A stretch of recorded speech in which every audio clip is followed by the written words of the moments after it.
The Agenda with Steve Paikin is made possible through generous philanthropic contributions from viewers like you. Thank you for supporting TVO's journalism. Normally, this program is all politics, policy, and the like. But tonight, we've got something different up our sleeves.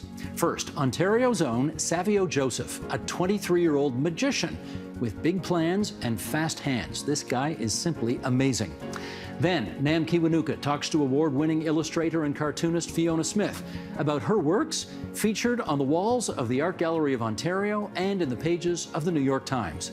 And we revisit J.N. Jagannathan's conversation with filmmaker Jeanette Kong about her striking documentary, A Brief Record of My Father's Time at Sea. It's Wednesday, June the 8th, and that's all ahead on The Agenda.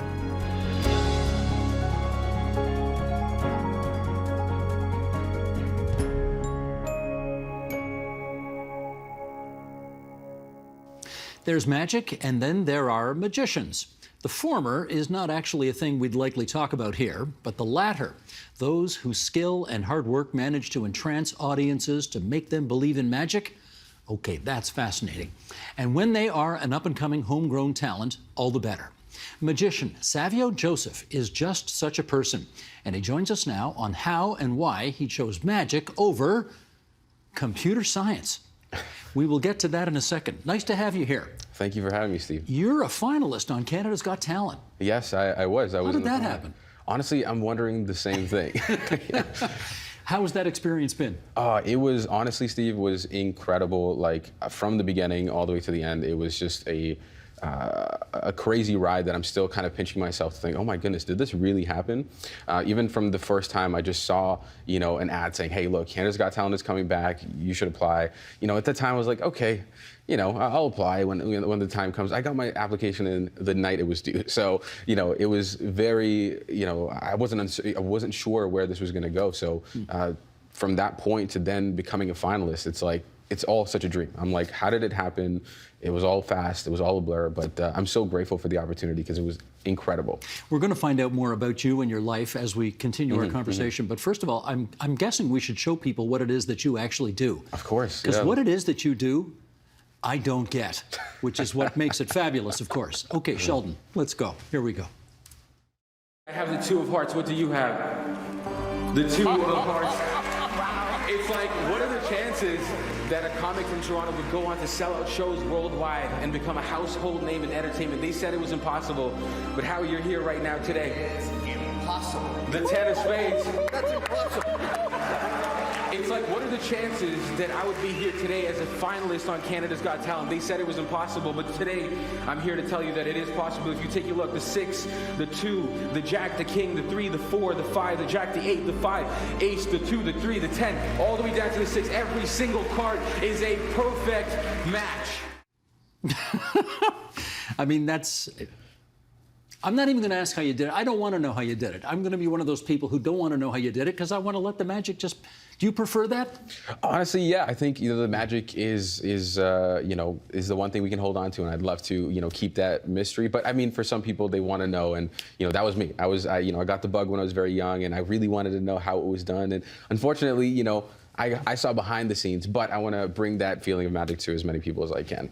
Who's your favorite of all the judges on that show? Oh, judges! It's hard to pick a favorite, but I think Lily's saying, me and her, we've got this connection. I think something there. She's brown, I'm brown. We've got that connection. But honestly, all the judges were such a pleasant to just be around, and they went to even Simon. Even Simon. It was a pleasure to be around. Oh my goodness, it was a shock because I was like going into it. I was like, oh my goodness, Simon Cowell is going to be sitting next to me, and if you saw the clip, he was literally right next to me. So looking right down at my hands, you can see everything. But he was honestly such a gem. He was so nice, and he even went and talked to my parents after the show, which was such a nice gesture for him to do. I was like, wow. All right, let's find out. You had the choice, apparently. You came to that fork in the road, and it was either magic or computer science. Yeah. So where does the love for computer science come from? Honestly, I was just, my mom's a high school math teacher. So like growing up, I was always around sort of the world of math and logic. So when high school came around, I had to pick something. I'm like, I got to go to school for something. What's it going to be? And, computer science was one of those things I was okay at. I was, not too bad. So I said, sure, I'm going to do computer science. And I went to Western University, and I did my degree there, and my heart wasn't there. I was doing it, but I was doing it just to get through, and at the same time, I was doing magic on the side. I'd be doing shows the night before an exam. I would say yes to everything I could to be away from school. So it was a fun time. And where did the interest in magic come from in the first place? So I started when I was very young. I was around 10 years old. I was like sitting in my room, and the window was open, and this owl flew in, and I got this letter to this place called Hogwarts, and ever since then, it's just been weird stuff. Now, I'm betting that's not the real story. What's the real story? Real story. I got a magic kit from my parents when I was very young. I was just very interested in like niche things. At one point, it was Rubik's Cubes and solving those, and small little hobbies like that. And magic was one of those. And so at 10 years old, I got the kit. I would do magic at family gatherings and different things like that. And at 13, I got paid $100 to do an hour at a birthday party. And I was like, whoa, I made it. Like, this is it. You're a professional magician. Professional. I'm dropping out of school. Like, this is it. And that night I got paid for my second show for $200. So I was like, whoa, like what is going on? So that kind of really jump-started it for me. And it was short-lived. There wasn't that much going on like that, but it kind of sparked that interest, like, oh wait, I can do this and like maybe make it a side income or something like that. But the passion kind of, got me going. Do you know what though, Savio? I think, and like I'm one of those kids, a lot of kids got a magic kit when they were 10 years old, and they played around with it for a little while, and then they gave it up because of course it's hard to be great at it. But that's not your story. Something stuck with you. Yeah. What was it that stuck with you? See, that's a great question. I think for me, it was a number of different things. Number one, it piqued my curiosity. I always learned there was something more I could learn. There was something, I can do a little better. And so that kind of drive to just be better was one. And I think number two, that feeling of like wonder, that clip you just saw of the people going, oh my God, like, that is such a exhilarating feeling for me. Like watching that and being able to give someone that experience is just, I think it is a superpower that I've been, blessed to have, and I want to share that with more people. So that, really kept it going for me. It was like a fire that was ignited that just never went out for me. Do you have a favorite professional magician? You know what? There are a number of different ones. I'd love to give a huge shout out to a Canadian magician whose name is Sean Farquhar. He lives on the other end in Vancouver. Growing up, he had a big influence on like the work that I did. And then David Blaine would be another big one. I think he really just revolutionized like magic to be cool, and I think that was a big thing for me. It wasn't just suit and ties. It was like, okay, you can be on the street doing magic, being yourself. So those two names come to mind really. Is it your hope to make a living doing this? 100%, yeah, hopefully. I mean, but for me, it's really share magic with as many people as I can. But if I can make a living doing that, then I think that's a win for me. Now, kids who want to be better at hockey join a hockey team and they get coached and they do all that kind of thing. Or people who want to learn how to play a musical instrument better, they take piano lessons or whatever on the side and they join a band or something. What do you do if you've got a hankering for magic? Honestly, it's just trial and error. You get up on a stage, you work. And so, sometimes my stages are tiny living rooms in a corner where, there's maybe 30 people in the room. And sometimes it's a big auditorium with, 1,000 people. So it really is just trial and error. And luckily, magic is one of those things where I can bring it close up. I can do it on stage. So honestly, I'll just do it wherever I can. You just kind of do and you see what happens. Because there's no school you go to, I guess. I mean, Hogwarts, I know you're being funny, but there's no real Hogwarts in real life to go to learn how to do all this. Not really. Like, I mean, now there's like some small things popping up, but not really like an established like school where you can just sign up and all of a sudden you're a magician now, How old are you? I'm 23. You're 23. I got socks older than you. You grew up in Brampton? I did. And was there something sort of, at the risk of a bad pun, magical about that community that sort of inspired you?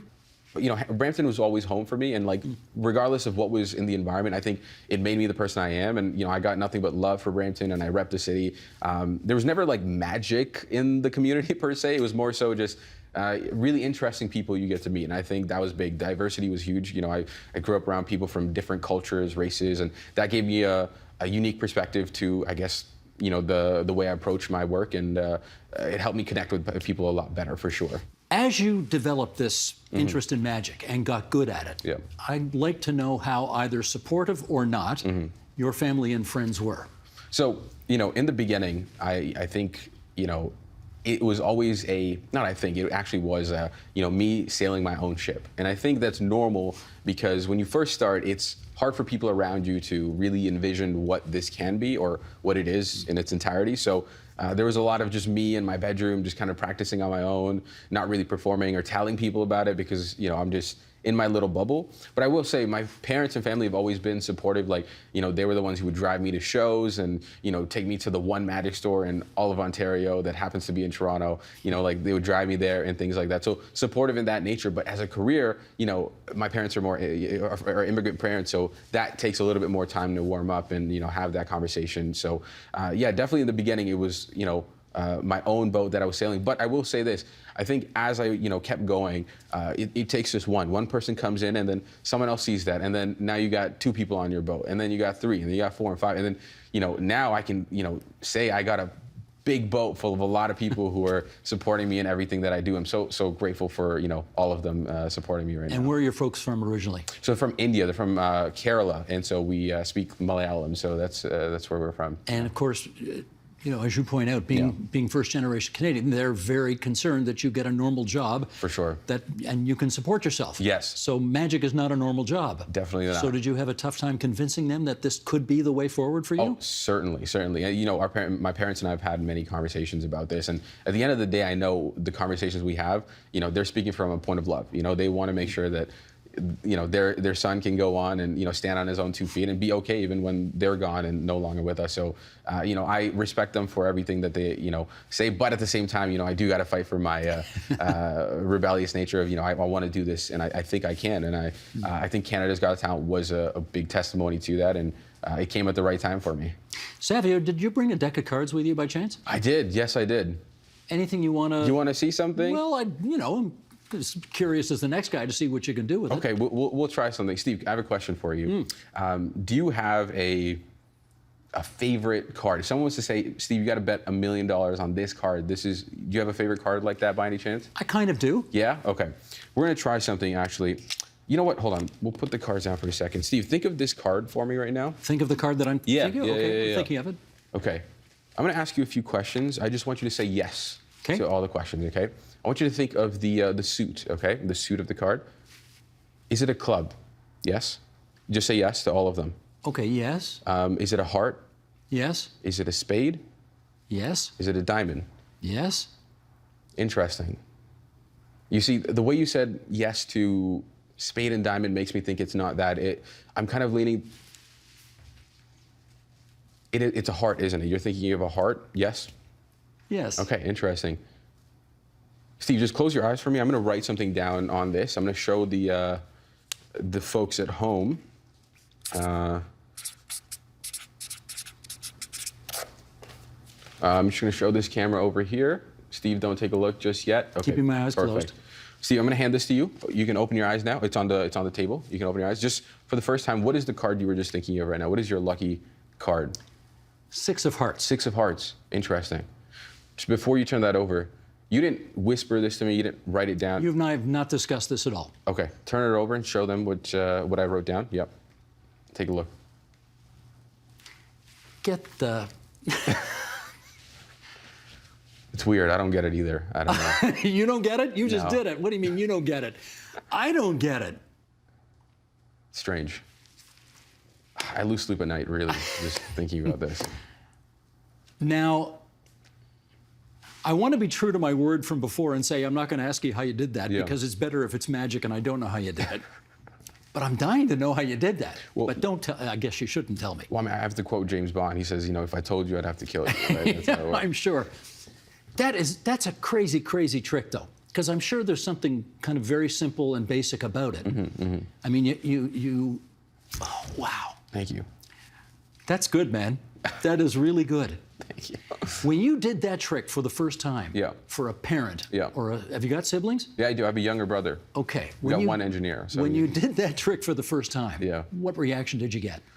It's tough to remember the very first time, but I will say my style of performance has changed a lot. So, like, the kind of material I would do when I was a lot younger is very different from what I do now, when I at this age. So, early on, I would say, like, it was so and so. There's, Magic has this cool thing where it's like, even if what you say sucks or if, your performance is okay, magic can look good. Like if it's a magic trick with the prop or whatever it is, it can look really cool. So, there is that benefit to it. So at the beginning, it was definitely, it's okay.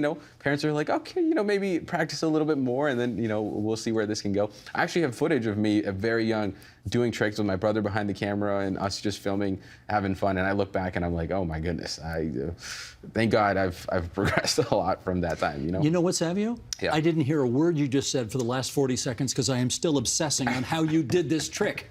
And I don't know how you did it, and I'm trying to get my head around it. That's really, that's pretty amazing, I gotta say. Thank you, Steve. That's pretty amazing. Thank you. You want to do another one? Sure. Would you like to see some more? I would love to see another one, Okay, sure. let's see this, Steve. I just want to make sure that I. You know what? I'm going to give you the selection. Do you want to use your favorite card, or do you want to use a different one? Let's try a different one this You want time. a different one? Sure. Okay. Can you take one out for me? It doesn't matter which one. Doesn't matter which one? All right, I'll just take that one. No. You obviously can see what it is. Yes, of course. Yeah. What I want you to do is I want you to autograph this for me, nice and big across the front. Name on this yes, side right here? yes, right there. Okay. Name, bank pin number, anything works. No. Okay, there's my name. There you go. I'll take the pen back. Take the pen. Can you show the camera? We can all see that it is autographed. I put my signature right there on that card. Beautiful. And that is the 2 of spades, and my signature is on it. Beautiful. All right, we'll take this back. Can you hold your hands out for me like this, like a table? I'm going to take the 2 of spades like this. I'm going to move this out of the way so we can all see. I'll take your card like this. Mm-hmm. I'm going to just place it in between your hands. Can you put your other hand on top like a sandwich? Other hand on top. Beautiful. Just like that. Nice and tight. Nice and tight. I want you to tell me if you feel anything. I'm going to take the next card down, the 7 of clubs. I'm going to hold it up so they can see it as well. Okay. 7 of clubs. 7 of clubs. Hold tight. Tell me if you feel anything. I'm going to take the 7 like this, very slow. I'm just going to tap it. Did you feel that?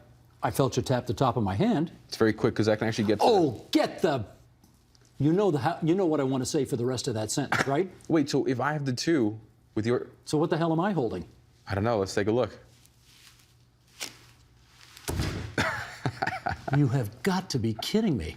You have got to be kidding me. You are fantastic. Thank you. That is really something. Okay, I know how you did it. Mm-hmm. But you did it so well. Mm-hmm. You did it so skillfully. Mm-hmm, mm-hmm. You obviously didn't put the 2 of spades in my hand. Right. You put the 7 of clubs in my hand. Right. But I'm a foot away from you, and I watched you put that 2 of spades in my hand, but somehow you... It's slow-mo. Like, the cameras can't catch it, but I'm going quick, and I'm pulling... No, you didn't miss direction. Mm-hmm. You're just incredibly skilled. Wow, that's a great talent. There was 5 years without a girlfriend, but... Was it worth it? Definitely worth it. That's outstanding. Thank you. That is really fantastic. Thank you so much. Okay, let's... You do hypnotism as well? Is I do, that right? yes. Yeah. How does that work? So, hypnosis is really interesting because it's kind of opposite from the magic. Whereas magic is a little bit more secretive, I'm not really sharing the behind the scenes. Whereas hypnosis, it relies a lot on trust. And it's a lot about, being comfortable with the person that I'm with and them opening up. And so hypnosis for, in a non-super scientific way, it's a very relaxed state that your body goes into where your subconscious mind is open to suggestion. And so I'm the guide. So I take you to that point and I give you some suggestions while you're in it. And we have a lot of fun together. So at a stage show, I actually do a mix of everything. I also do a little bit of pickpocketing, a little bit of magic, a little bit of mentalism, a little bit of hypnosis. And, I think for me, the goal is to provide a full experience rather than, just one thing. Right. Does it ever not work? The hypnosis? Anything, either hypnosis or a card trick? Is it? All the time. All the time. It Things does? go wrong all the time. But I think what happens is, once you kind of get your footing in your craft or whatever it may be, eventually you learn how to kind of navigate the waters a little bit, right? Because if something goes wrong, the viewer doesn't know that this isn't going how I want it to go. So that's where I would navigate a little bit and try to work around. But things go wrong all the time. But I think that is a good thing, because if you aren't failing and if things aren't going wrong, then something is wrong. Then you're not progressing, right? That means that you can't be perfect every single time. You can't be 100%. But also practice comes into play as well. I practice for hours to make sure that things go right. I'll give you a good example. People don't know this. This is a hot take, but the finale for my Canada's Got Talent, I had to rewrite my script the night before because during rehearsals, you know, things just weren't working the way I needed it to, and it just didn't sound right. Things weren't working, you know, things were moving in the way it wasn't supposed to. So you take the moment as is and you adapt. You know, The night before. You rewrote the whole I'm thing. in my hotel room pacing back and forth. I have my friend on the phone. I'm like, how does this sound? Okay, is this okay? A lot of back and forth, but come out, and you just deliver what you can, right? So. You alluded to the fact a moment ago that, yes, you can do that card trick. Yeah. As well as anybody in the world, probably. Yeah. But 6 years of no girlfriends. I don't know if you were kidding about that, but for example, I've interviewed Olympic-level athletes who, you know, they got to train 8 hours a day. They don't go to the movies. They don't hang out with friends. They make huge sacrifices in order to be up on that podium. Yeah. As you have made huge sacrifices in order to be as good as what you're good at here. Yeah, 100%. Do you ever wonder whether it's worth it? You know what? Every day this is a conversation that it comes in my mind. Every day I'm thinking, did I make the right choices? Like, am I doing the right thing? But then what kind of reassures me is moments like this, you know, when I come here and, you know, you see that expression that you just had, you know, that makes it all worth it for me. And also I'm so blessed and grateful to have had such amazing opportunities because of this one deck of cards that I picked up when I was around 10 years old. So I wouldn't trade it for the world. Like, it is given me more than I could ever dream of, and I can't imagine what the next 10 years, maybe 20 years will look like. And you know, I'm excited to see where it takes me. Well, to that end, what's the biggest stage you've performed on so far? So 8,000 people. I did Western University Orientation Week, and it's a huge, huge venue outside where we have a big stage set up. We have all like the incoming, you know, frosh, like the first years come in, and I was asked to do that actually a few times. So the first time I did, there was 8,000 people there. So. And just as, say, a classical violinist wants to play Carnegie Hall someday, where does a world-class magician want to perform eventually? That's a great question. I think for me, I actually want to perform all around the world. I think that's my big thing. I want to tour. I want to bring magic to everywhere. You know, it'd be cool to bring magic back home to India, you know, to where my parents are from. I have a lot of family back there, and, you know, they've never really seen me perform to like on a big stage before, so that would be really fun. But Vegas would be cool. I think, you know, my own show in hometown Toronto would be really, really cool. And so different things like that. I want to tour the world and just bring magic to a lot of people. Well, you're going to teach me how to do a trick here, okay? I've got, give me your deck of cards for a second. Okay. Yeah, give me your deck of cards. And, all right, let's see here. I want to see if I can, I shuffled. Nice. Off to not a bad start. That's a good start, yeah. All right. I want you to pick a card, any card. I'm going to go with this one right here. Okay, take it out. Yep. Take a look at it.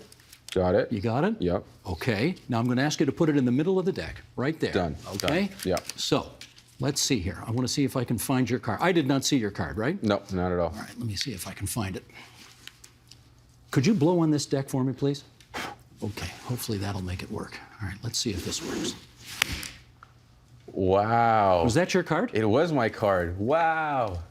King, okay. Okay, Steve's coming for my job. This is a problem. Now, you obviously saw how I did that, and I was terrible at doing that. That was really good, actually. But that trick works really well on 4-year-olds. Not so much with a Vegas live audience, but with a 4-year-old, that trick will be amazing. You'd be surprised if you went and tried it out, and you'd be surprised at the reactions you'd get with that. Now, on a scale of 1 to 10, you being a 10, what I just did is a what? I wouldn't even compare it like that, because here's the thing, right? So with magic, what's really interesting is sometimes people will learn 1 or 2 tricks, and they'll do it so many times over the course of their life, they get really good at that one trick. I think that was executed really well. Like, if you ask most people to even shuffle a deck of cards, they're going, you were able to shuffle them and do a magic trick, so I would give that a 10. That was great. That was actually fantastic. You were a little too generous. No, that was very badly done, but you know, it was good. It was really good. You can fool some of the people some of the time, and you just got to believe it. That's it. A lot of the magic is like, you know, even when I started, like I'm like, I don't know if this is gonna work. It was just, hey, it's gonna work. Okay, show me how you shuffle a deck of cards. I shuffle a deck of cards. Maybe sometimes I'll start off with a little bit of this. You know, look at that! Look at that! This right here is a little bit of that. You know. Oh. You know. Wow. If you want to get really fancy, maybe one hand and then, you know, shoot it out a little bit, and then, you know. Yeah, this was called a lonely childhood right here. I'm kidding. My favorite guy on television of all time was Johnny Carson.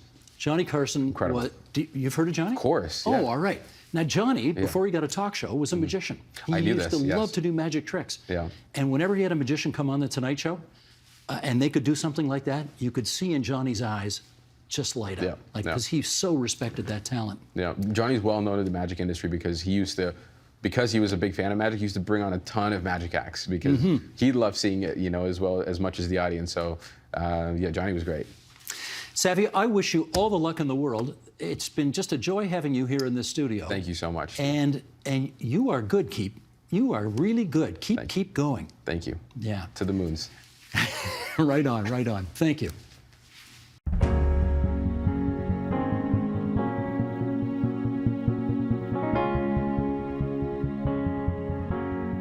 If you had to name a style of art that anyone and everyone can engage with, it might just be comics and cartoons. And if you wanted to talk to one of its best and busiest practitioners, you'd only need to go down the street from this studio to the OCAD University or right next door at the Art Gallery of Ontario. Her name is Fiona Smyth. Her work is on display all the summer at the AGO, among other places.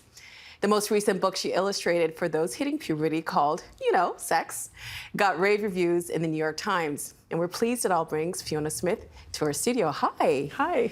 It's so nice to see people in person. Yeah. I'm very excited to meet you. Yeah, I'm so excited to meet you too. Well, your illustration is featured in the exhibition I Am Here, Home Movies and Everyday Masterpiece, currently on display at the Art Gallery of Ontario. You did the main illustration for the show, a large-scale, detailed collage titled I Am Here. Can you walk us through this piece? It's on the screen right there. It's supposed to be a celebration of the show and the vibe of the show. So the show's all about self-documentation and kind of the history of self-documentation. So there's a timeline that shows within the show that I created too, that goes back to cave paintings all the way up to TikTok. But for the cover of the catalog and what's used within the show as a mural, is a mix of pieces that are in the show and then things that I picked off the internet and things related to Toronto and some Easter eggs, like my 102-year-old grandmother is on the back cover and within the mural. That's lovely. Yeah. You mentioned, if you look at that piece, you see some of the events that we've gone through over the past 2 years. Yeah. I see a Black Lives Matter part. There's frontline workers, celebrity. During the past 2 years of the pandemic, how did that impact your art and you making art? Well, I was mostly working on this cover and the work for the kids' book, Sex. And then my personal work, so I mean, those had elements of pandemic in them, maybe more so the I Am Here, less so the Sex book for kids. But my personal work was, I do this weekly drawing for a blog, and it works kind of like a journal. And over the pandemic, starting on the first day of lockdown, I've done this repeated motif of a sleeping woman over kind of a metaphor of a bed of nails. And so, that's very pandemic-y, this very angst-ridden kind of image. Sometimes it's playful, but a lot of the times it's kind of a little downbeat, and it stops and makes you think, right? Yeah, and then I guess in the last, less than a year, because it's a weekly piece of art. The sleeping woman has been in a room, you can see defined walls and a window, which feels very much pandemic, she's kind of trapped within this room, and it's morphing as I do them weekly, and eventually I'll probably drop that as a theme. It's really interesting because at the beginning of the pandemic, we obviously thought it was going to be here for just a few weeks, but it's fascinating to look over the things that we've documented, from the signs on the road, on the train, of that time. I kind of just want to forget about it, but yeah. I guess it's important for us to remember all those things that we went through. Yeah, it doesn't feel like that we're ready, or media's ready to reflect, because we're not quite out of it yet, right? And I guess art is one way of doing this. You know, let's talk about the show. So illustrating for a show like this requires not only your creativity, but also collaboration with other artists. How was your approach? What was your approach? Well, it was a true collaboration with the curators of the show. So initially when Jim Shedden and his assistant, Robin Liu, reached out to me, they had an idea of how they wanted to approach the cover and what would become a mural within the show. And one of the main inspirations was doodle art from the 70s, something that I grew up with and that Jim for sure had grown up with, and which you can kind of see the evolution of in today's adult coloring books. So yeah, that was, you know, the visual style of it was going to echo that, and kind of the maximalist approach of imagery. And yeah, and it echoes my earlier work and zines, and just, yeah, it was supposed to be fun and engaging, and also kind of a very today digital Instagrammable moment, because you can take pictures in front of it and engage with it, and it's like there's life-size elements, but then yeah, beyond life-size. Yeah. When you said zine, the first thing that came in my mind was Sassy. Do you remember that? Yes. Sassy magazine. Aside from the main illustration, your piece from cave paintings to TikTok is also featured in the show.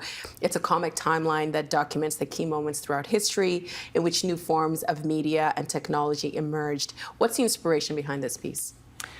Well, that had a very concrete outline from the curators of having key moments, and there were a few iterations of it where, because there were so many, I think that even now there's maybe 51 or 52, so they were taking some out that were less important, putting in ones that were more important, and so I had to figure out how to juggle that and make it engaging, visually engaging, but you know, it's still a little bit chaos. And so I brought in my cartooning skills of panel structure to deal with that. So it kind of snakes around and through, and you can see that in the catalog, but also within the larger show. I wanted to read a passage that's found in the description of the exhibition. It's described this way: homes can be real, concrete places, but they can also be symbolic vessels that evoke childhood memories, fantasies, relationships, and rituals. They can elicit a strange mixture of feelings, comfort, happiness, guilt, and fear. How do you interpret the sense of home in your art? Well, within the piece for I Am Here, I think the feeling of home was being in Toronto and having that connection to folks in Toronto, and just and like favorite art pieces that were in the actual I Am Here show, but you know, that I might have been fond of before the show, and then that home thing connects to the pieces that I've been doing for Cheese, the ones that I was talking about with the sleeping woman, especially the more recent ones that have a definitive room, and how during the pandemic, home has been a comfort, it's safety, sanctuary, but it's also a prison, like that we want to escape at this point, that we want to go out. Well, some of us want to go out and enjoy the world, but yeah, and I'm showing those pieces right now at 50 Gladstone Avenue Saloon, and so you can see these ones that I'm talking about with the room. Yeah, I think the pandemic really made us think about what home is. Yeah. We also saw a lot of people end up losing their homes and create new homes in parks. Yeah. And then we had to have this conversation about who public spaces belong to. When you try to convey those messages in art, what is it that you're trying to say? Well, I think with the mural, I was showing the activism that's happening around these issues, and yeah, the question of, you know, where does funding go? Does it go to policing, or does it go to creating resources for folks who need homes? We know how it's skewed, and that's unfortunate, and that, you know, worthy of fighting for more holistic and more not prioritizing,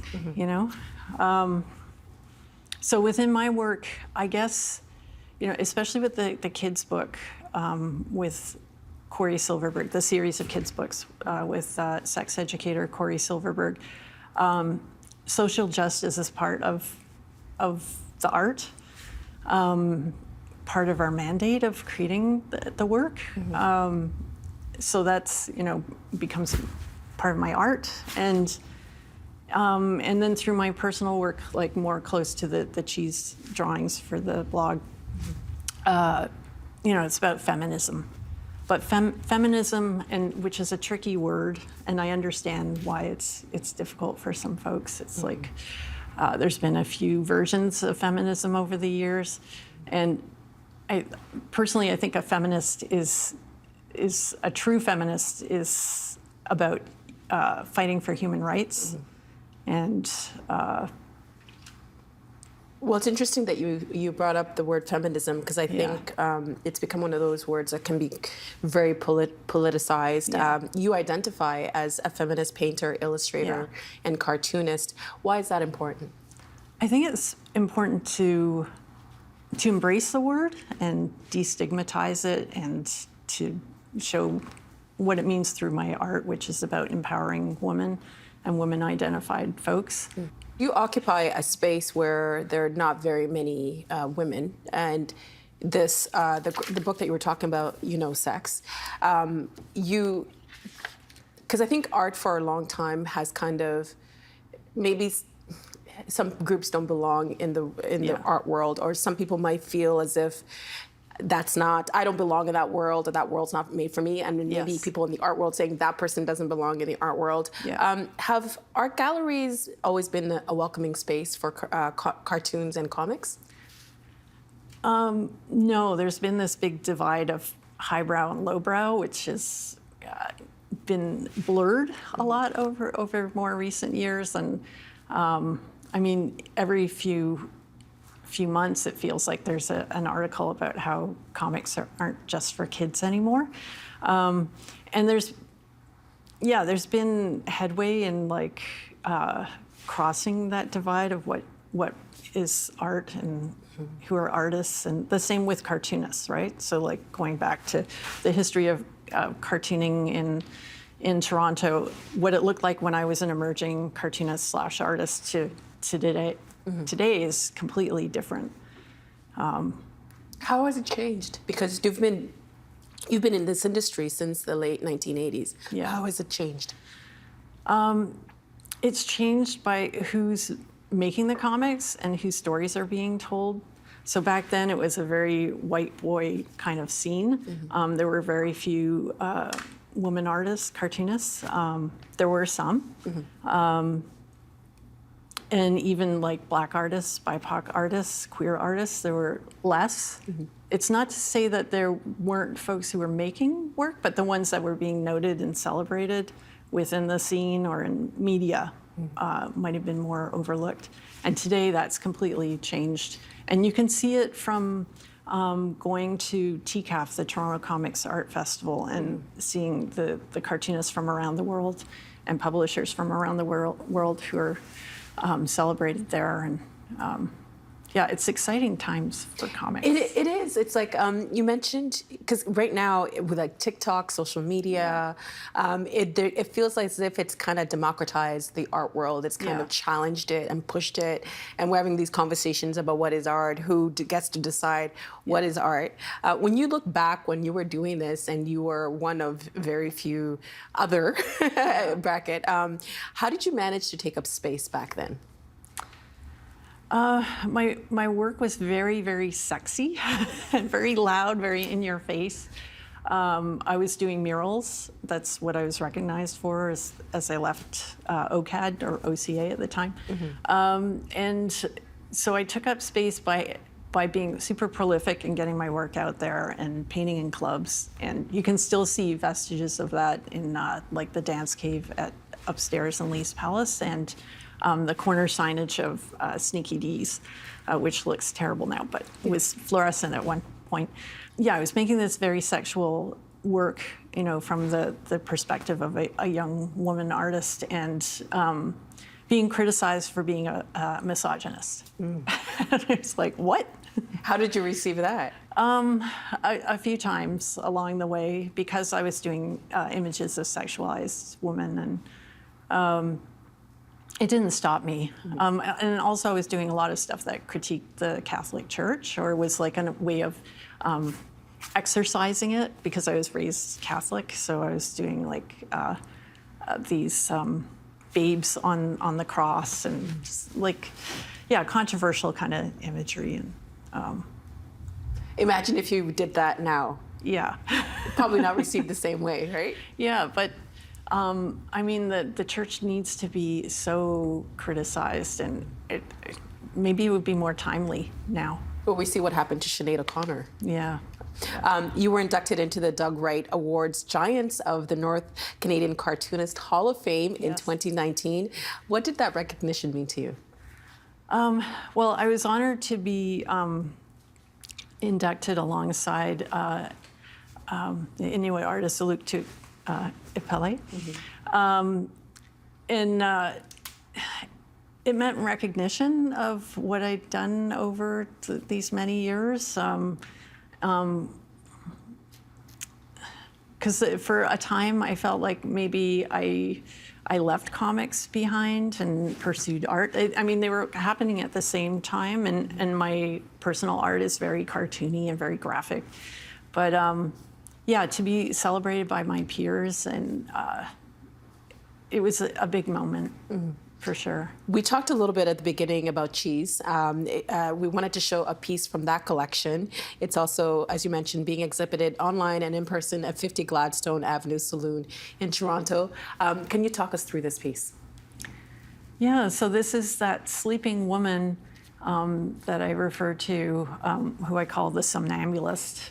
And yeah, in recent cheeses, she's within this room, and I keep repeating the room, but changing elements within it. So there's this transformed, weird body, and then elements within the room that are anthropomorphized. So this is stuff that I've been doing since I began, in the mid '80s. And continue to do. So you mentioned, sex, which I have in my hands right now. This is the third, right? Yes. This is speaking, because when I saw this, I got really excited, because it's speaking my son's language, the age group, with the graphic novel. How do you hope kids, by speaking in their language, what do you hope kids get out, not just from the information in it, but the art itself? I hope that they find themselves. That's something that me and Corey try very hard to make the work engaging, and to include everybody. Sometimes we'll make mistakes, and people will tell us, and hopefully we'll improve on the next book. But this book isn't created just by us. It's created by families, kids, doctors, therapists, like an extensive activists, an extensive bunch of people. And so I hope that kids find it empowering, that they find that their thoughts are important, and that they have the answers themselves. That sometimes, like, we're not giving all of the answers in this book. We pose questions for kids to, think about their own answers, and how they are valued, and that it's fun to read. I mean, there's some more difficult parts in the book, but it opens a conversation, and that's what all three books are about: opening a conversation to what a child's story is, and what their opinions are and their thoughts are. Really nice to see you, Fiona, Yeah, and congratulations on all the exhibits, all the work that you're doing. It's really nice to have you here tonight. Thank you so much, Nan. Appreciate it.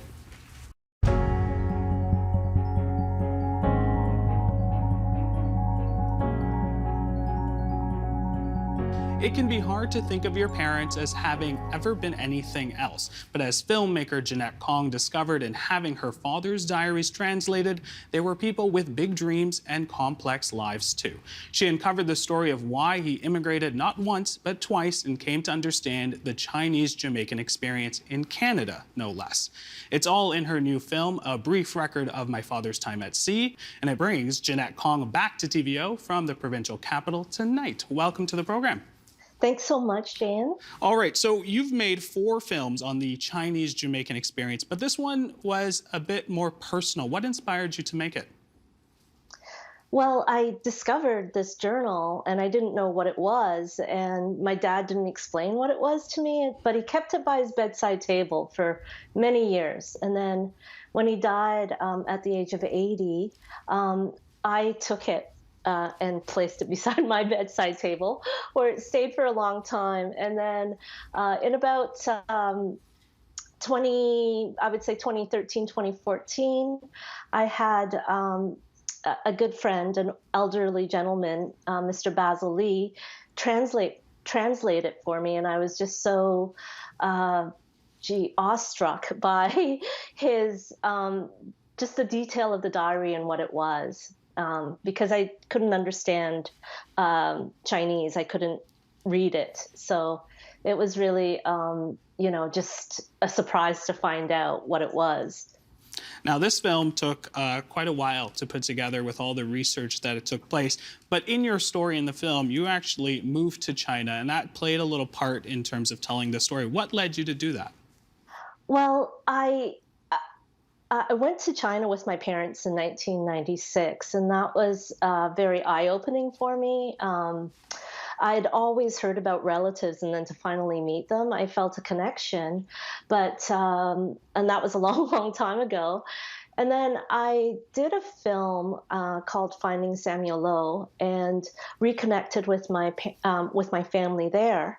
And then my parents died. After they died, because of this, because of Finding Samuel Lowe, it got me back to China. And then I just felt this real connection to my family there, and then thus was interested in moving there just to experience what it was like for to live there for a while. What my parents might have experienced living in Canada, because I didn't really know a lot of Chinese. So I had the experience of having the immigrant experience flipped, on me.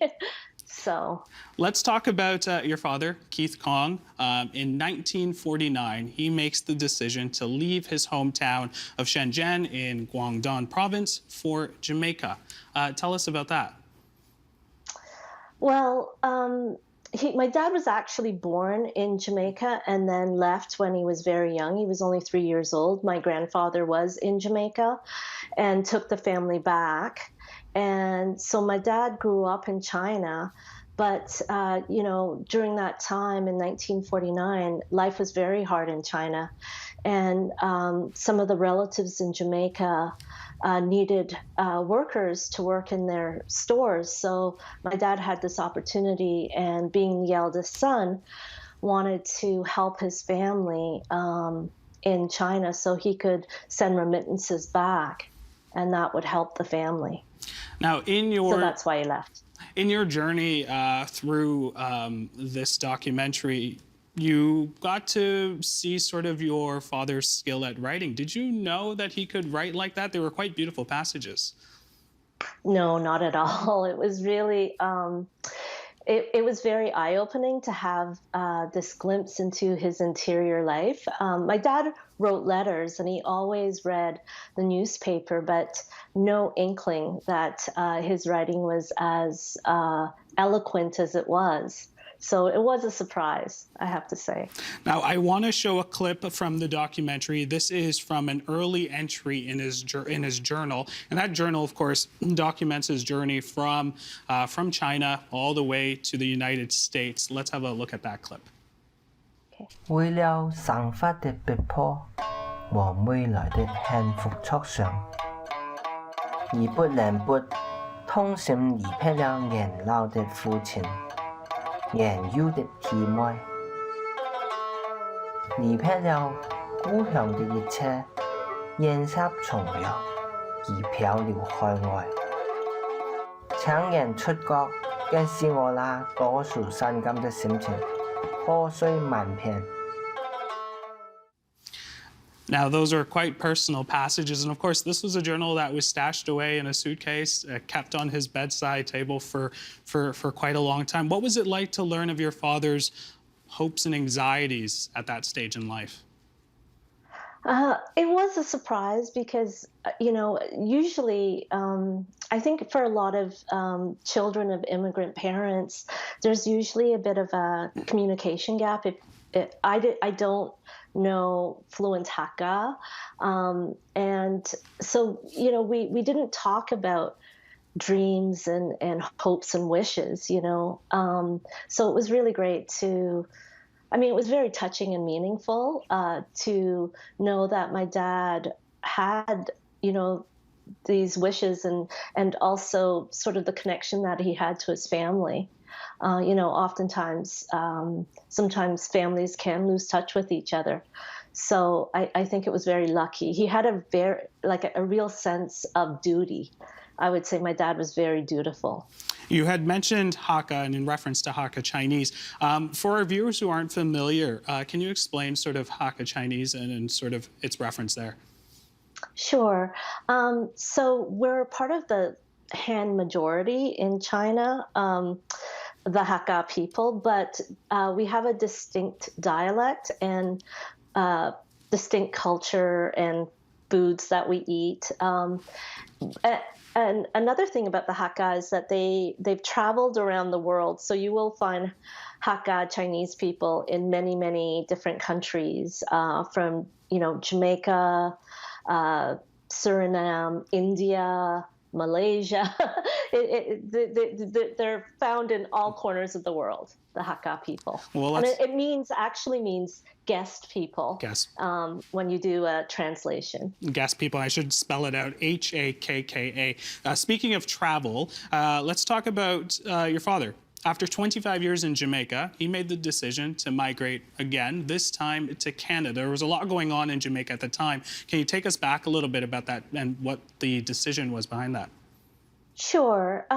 So Jamaica gained its independence, and then in the 1960s, towards the 1970s, the early 70s,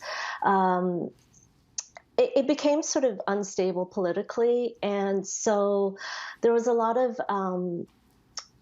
a rise in violence and crime, and at the time there was sort of an exodus of Jamaicans out of Jamaica, and so my family was part of that. My dad was very concerned about the rise in crime and violence there, and so he made the decision, he and my mom, to move to Canada, and we came in the early 70s. And here's a photo here. Can you tell us what we're looking at here? This is a photo of my family. There's my mom, my dad, of course, and then my sister, and I'm the little girl in front of my sister, and then my three brothers, and then a relative was visiting, and so we took a picture, and this was just outside of our shop that that my parents owned in Kingston. In Kingston, Jamaica. Very beautiful family. Yeah. Identity is something that is complex. It is a journey. You were born in Jamaica, grew up most of your life in Canada. You've connected with your Chinese ancestry. What do you consider yourself to be? I consider myself to be very multidimensional. So I definitely have all three sides in me. And I think the film really shows that, because you hear me speaking with my Canadian accent, my everyday voice. But then when I'm around my Jamaican relatives, definitely my Jamaican patois comes out. And I cannot speak to anyone from Jamaica, including my relatives, without a Jamaican accent when I'm around them. And then you hear me speaking Hakka in China with my relatives. So definitely. I'm a amalgamation of all three, a mélange, and very, very, appreciative of all three cultures, definitely. It was very noticeable in the conversations with Aunt Dottie, who's an amazing, amazing character in your film as well.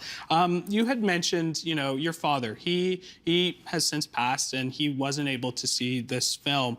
Do you wish your father could see this? Oh yes, of course, yeah, for sure. I'm a bit. I was a bit worried.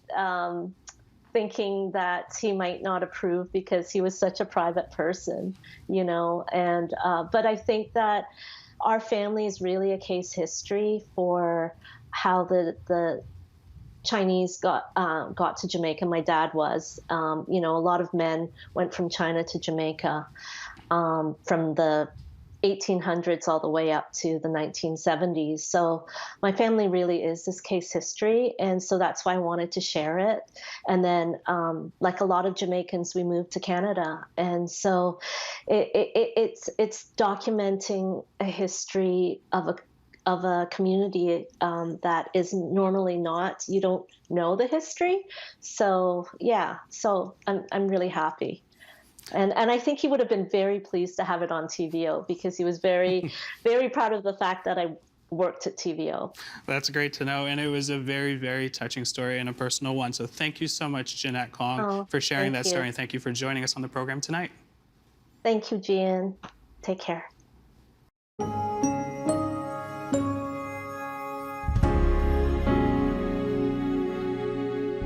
And that is the agenda for Wednesday, June the 8th, 2022. Last week's election made several things clear. Tomorrow, we'll tackle the one that Ontario Liberals might not want to think about but really can't avoid, the crisis of support facing their party. I'm Steve Paikin. Thanks for watching TVO, for joining us online at tvo.org, and we'll see you again tomorrow. The Agenda with Steve Paikin is made possible through generous philanthropic contributions from viewers like you. Thank you for supporting TVO's journalism. TVO.org has a brand new look online. For the latest Ontario current affairs from our digital team, from The Agenda, of course, and for all of our podcast documentaries and programs, check out the slick new website at TVO.org.